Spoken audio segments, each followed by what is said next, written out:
과연 왕의 여인들은 모두 행복했을까요? 찬란한 궁궐의 주인으로 살았던 조선시대 왕비와 후궁들의 삶은 언제나 아름다운 동화 같았을까요? 오늘 우리는 그 화려한 베일 뒤에 가려진 가장 아픈 진실 중 하나를 마주하려 합니다. 어쩌면 역사 속에 기록되기조차 꺼려졌던 한 여인의 비극적인 운명에 대한 이야기죠. 그 주인공은 바로 조선의 네 번째 왕 세종의 아들이자 훗날 문종이 되는 이향이 세자 시절 맞이한 두 번째 세자빈, 곧 폐세자빈 봉씨입니다. 왕실의 품격과 위엄을 갖춰야 할 세자빈의 자리는 당시 모든 여성에게 선망의 대상이었을 겁니다. 하지만 그녀의 이야기는 우리가 흔히 상상하는 행복한 왕실 로맨스와는 거리가 멀었습니다. 오히려 그 반대였죠. 왕실의 가장 높은 곳에 올랐음에도 불구하고 그녀의 삶은 차가운 궁궐의 그림자 속에서 점차 파멸로 치달았습니다. 우리가 알던 조선 왕실의 빛나는 역사 이면에 숨겨진 개인의 고통과 비극적 결말을 암시하는 충격적인 진실이 바로 여기에 담겨 있습니다. 세종대왕의 시대는 조선의 황금기라고 불릴 만큼 눈부신 발전을 이룬 시기였습니다. 문화, 과학, 정치 모든 분야에서 빛나는 업적을 남겼죠. 하지만 그 빛이 드리우는 만큼 그림자 또한 짙게 드리워져 있었습니다. 특히 왕실 내부의 권력 다툼과 냉혹한 현실은 겉으로는 보이지 않는 아픔을 수없이 만들어냈습니다. 폐세자빈 봉씨의 삶은 바로 그 그림자 속에서 드러난 사건으로 세종대 왕실이 중시한 예법과 기강이 어떤 방식으로 작동했는지를 보여주는 한 단면이라고 할 수 있습니다. 그녀는 세자빈이라는 최고 지위에 올랐지만 실록에 남은 기록은 부부관계의 애정 여부보다도 궁중 기강 문제와 사건의 조사 과정에 집중되어 있어 그 삶이 결코 동화 같은 왕실 생활로만 설명되기 어려웠음을 보여줍니다. 우리가 오늘 들여다볼 이야기는 단순한 궁중 스캔들이 아닙니다. 한 개인이 거대한 왕실이라는 시스템 안에서 어떻게 파괴되어 갔는지, 그리고 그 과정에서 인간 본연의 욕망과 외로움이 어떻게 비극을 낳았는지를 보여주는 내밀한 드라마입니다. 역사는 승자의 기록이라고 하죠. 하지만 그 기록 이면에는 이처럼 비참하게 쓰러져간 수많은 패배자와 희생자들의 목소리가 숨쉬고 있습니다. 폐세자빈 봉씨의 이야기는 바로 그 숨겨진 목소리 중 하나입니다. 조선 왕실의 숨겨진 치부와 권력의 잔혹함, 그리고 그 안에서 파괴된 한 인간의 내밀한 드라마를 통해 우리가 알던 역사의 이면에 존재하는 충격적인 진실과 보편적인 인간의 비극을 경험하게 될 겁니다. 그녀는 세자빈이 되었지만 기록상 두 사람의 관계는 원만하다고 보기 어려웠고, 핵심은 개인의 심리 단정보다도 세자빈의 처신과 궁중기강을 둘러싼 문제가 누적되며 갈등이 커졌다는 점에 있습니다. 화려한 비단옷과 값비싼 보석으로 치장했지만 그 모든 것은 차가운 궁궐의 벽처럼 그녀를 더욱 고립시킬 뿐이었습니다. 그녀의 내면은 황량한 사막과도 같았을 겁니다. 이런 상황에서 한 인간이 올바른 판단을 내리기란 얼마나 어려운 일이었을까요? 우리는 이 사건을 단순한 도덕평가로만 보지 않기보다 당시 궁중규범과 권위가 개인의 삶을 어떤 방식으로 규정했는지를 기록으로 확인되는 범위 안에서 함께 살펴볼 필요가 있습니다. 폐세자빈 봉씨 사건은 조선왕실이 중시했던 예법과 궁중기강이 어떤 방식으로 작동했는지를 드러내는 사례로 기록에 남은 사실을 통해 그 구조를 들여다보게 합니다. 겉으로는 견고해 보이던 왕실의 권위와 질서가 한 개인의 삶을 어떤 기준으로 판단하고 처분했는지를 보여주는 사례로도 읽을 수 있습니다. 그녀의 삶은 어쩌면 우리가 미처 알지 못했던 역사의 이면, 즉 권력의 냉혹함과 인간 존재의 연약함을 동시에 보여주는 거울 같은 이야기일지도 모릅니다. 이 비극적인 서사를 통해 우리는 시대를 초월하는 인간 본연의 외로움과 욕망, 그리고 그것이 파멸로 이어질 수 있는 과정을 경험하게 될 겁니다. 자, 그럼 지금부터 폐세자빈 봉씨 사건을 기록으로 확인되는 범위 안에서 차분히 따라가 보실까요? 봉씨가 세자빈의 자리에 오르고 궁궐에 들어선 순간부터 화려한 비단과 웅장한 처소는 그녀에게 족쇄이자 차가운 감옥과 같았죠. 겉보기엔 모든 것을 다 가진 듯 보였지만 기록으로 확인되는 핵심은 애정의 유무보다도 세자빈의 처신과 궁중기강을 둘러싼 문제가 반복적으로 제기되었다는 점이며 그 갈등이 결국 큰 처분으로 이어졌다는 사실입니다. 문종은 기록상 봉씨와의 관계가 원만하지 않았으며 세자빈으로서의 역할 수행에 대한 불만이 지속적으로 보고되었다고 전해집니다. 그 과정에서 봉씨의 행위가 궁중규범을 크게 흔드는 사안으로 다뤄지기 시작했고 결국 조정의 조사와 처분 논의로 이어지며 사태가 되돌리기 어려운 국면으로 전개됩니다. 실록에는 봉씨가 궁중 여인과 부적절한 관계를 맺었다는 내용이 기록되어 있으며 이 사안은 궁중기강과 왕실 체면에 관한 중대 문제로 인식되어 보고를 거쳐 조정 차원의 조사와 처분 논의로 이어지게 됩니다. 조정은 이 사건을 왕실의 체면과 궁중기강에 관한 중대 사안으로 판단했고 세종 또한 대신들과 논의의 사실 여부를 조사하도록 명합니다. 이때부터 사건은 궁중 내부 문제를 넘어 조정이 직접 관여하는 공식 조사와 처분 논의의 단계로 들어가게 됩니다. 조사는 관련자 진술을 토대로 진행되었고 그 과정과 판단의 일부가 실록에 남아 전해집니다. 특히 봉씨의 행위는 당시 기준에서 중대한 일탈로 규정되어 결국 폐위로 이어지게 됩니다. 조사 과정에서의 진술과 정황이 기록으로 남았고 조정은 이를 중대한 규범 위반으로 판단의 폐위라는 결론에 이르게 됩니다. 결국 세종대왕과 대신들은 고심 끝에 세자빈 봉씨의 폐위를 결정하기에 이르렀습니다. 이는 당시 조정이 왕실의 체면과 궁중기강을 우선시해 내린 엄격한 처분이었다고 정리할 수 있습니다.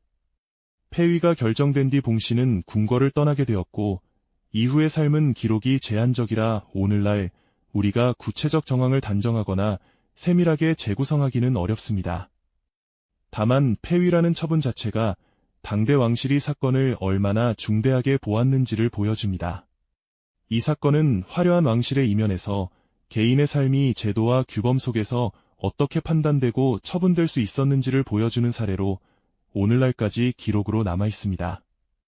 폐위 이후 봉씨에 대한 기록은 크게 줄어들어 후대에는 사건의 결론만 단편적으로 알려지는 경우가 많고 그래서 오늘날에는 기록으로 확인되는 사실과 남지 않은 부분을 구분해 접근할 필요가 있습니다.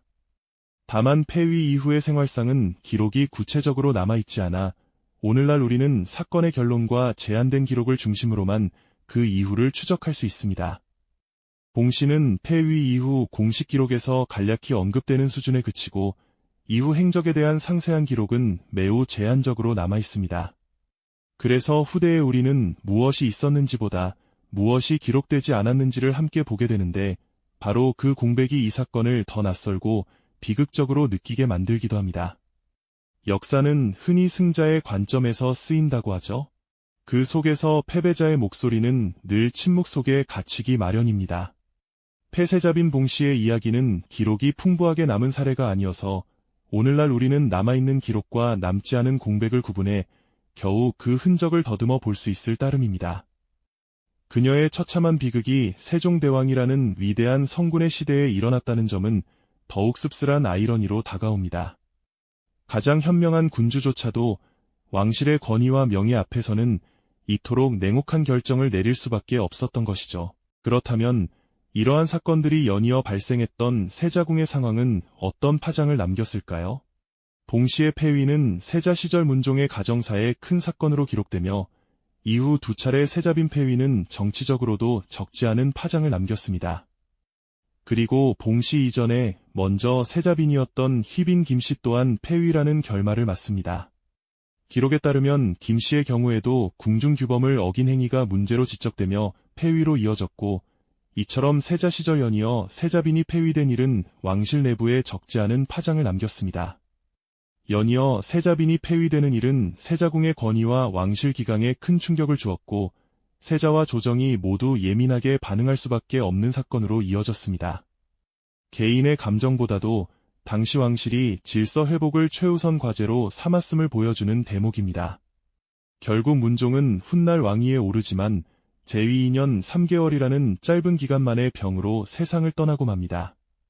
문종은 이후 왕위에 올랐지만 재위 기간은 짧았고 세자 시절 연이어 세자빈이 폐위된 사건은 세자궁과 왕실 운영에 부담을 남겼습니다.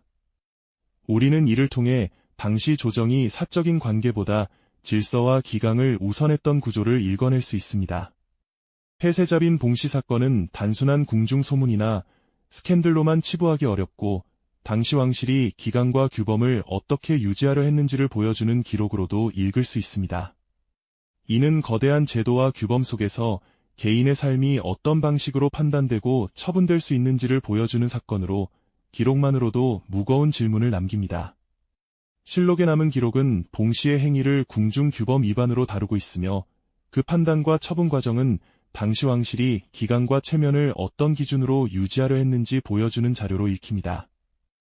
우리는 이 비극적인 기록을 통해 역사가 오직 승자의 시선으로만 기록된 것이 아님을 깨닫게 됩니다. 기록이 남지 않아 우리가 끝내 알 수 없는 사람들의 이야기 또한 분명 존재한다는 사실을 이 사건이 다시 한번 떠올리게 합니다. 봉씨의 비극은 오늘날을 살아가는 우리에게도 여러 가지 질문을 던집니다.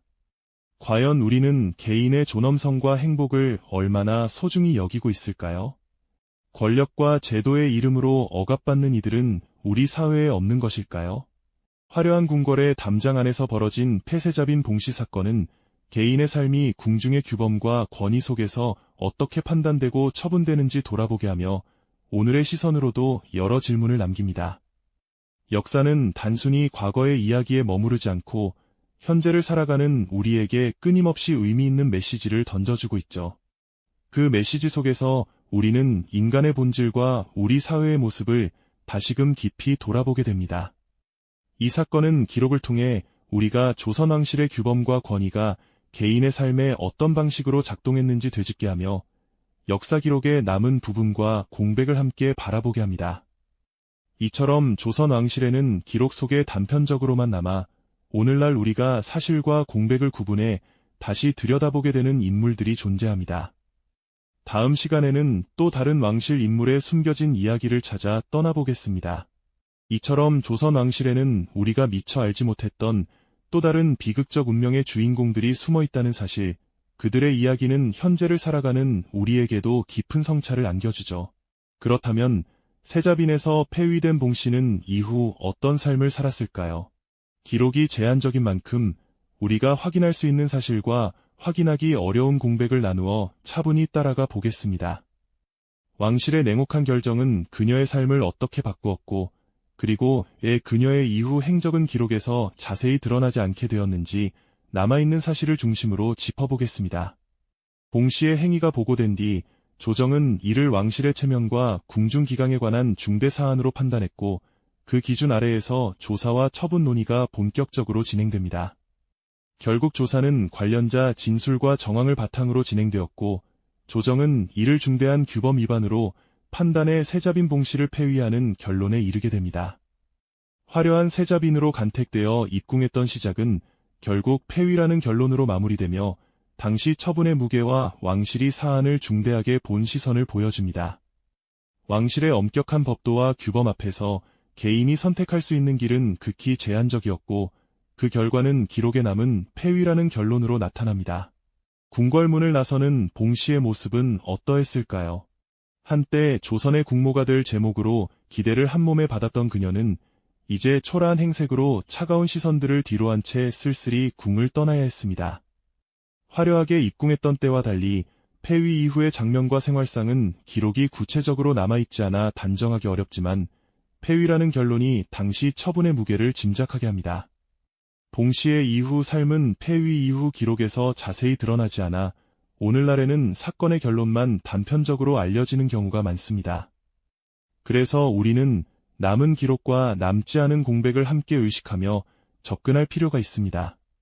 봉씨는 폐위 이후 기록에서 언급이 크게 줄어들어 후대에는 사건 자체만 단편적으로 알려지는 경우가 많습니다. 그래서 오늘날에는 기록으로 확인되는 사실과 후대의 해석 서사를 구분해 접근할 필요가 있습니다. 어쩌면 이것이 그녀에게 내려진 가장 잔혹한 형벌이 아니었을까요? 한때 세자빈이었다가 폐위된 봉씨는 이후 기록이 크게 줄어들어 오늘날 우리가 그 삶을 세밀하게 복원하기 어려운 인물이 되었습니다. 연이어 세자빈이 폐위되는 사건은 세자궁의 권위와 왕실 운영에 부담을 남겼고 우리는 이를 통해 당시 조정이 사적인 관계보다 질서와 기강을 우선했던 구조를 읽어낼 수 있습니다. 이후 세자빈 권씨와의 사이에서 아들 이홍이, 훗날의 단종이 태어났습니다. 봉씨와의 파국은 그의 삶에도 지울 수 없는 그림자를 드리웠다고 전해지죠. 폐쇄잡인 봉씨 사건은 한 개인의 삶이 궁중규범과 권위의 틀 안에서 어떻게 판단되고 처분되는지를 보여주며 기록이 남긴 사실만으로도 충분히 무거운 질문과 여운을 남깁니다. 화려한 궁궐의 이면에 가려진 한 개인의 희생과 고통, 그리고 거대한 권력과 제도의 폭력성 앞에서 무너져 내린 삶의 비극을 생생하게 보여주고 있죠. 역사는 승자의 기록이지만 그 이면에는 봉씨처럼 기억되지 못하고 잊혀진 수많은 이들의 이야기가 분명히 존재합니다. 우리는 봉씨의 비극적인 운명을 통해 과연 개인의 존엄성과 행복을 얼마나 소중히 여기고 있는지, 권력과 제도의 이름으로 억압받는 이들은 우리 사회에 없는지 다시금 질문하게 됩니다. 그녀의 삶이 남긴 깊은 여운은 오늘날까지도 우리에게 중요한 메시지를 던져주고 있죠.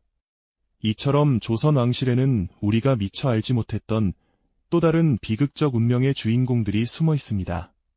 다음 시간에는 또 다른 왕실 인물의 숨겨진 이야기를 찾아 떠나보겠습니다. 이 영상이 도움이 되셨다면 좋아요와 구독 부탁드립니다. 여러분의 응원이 제게 큰 힘이 됩니다.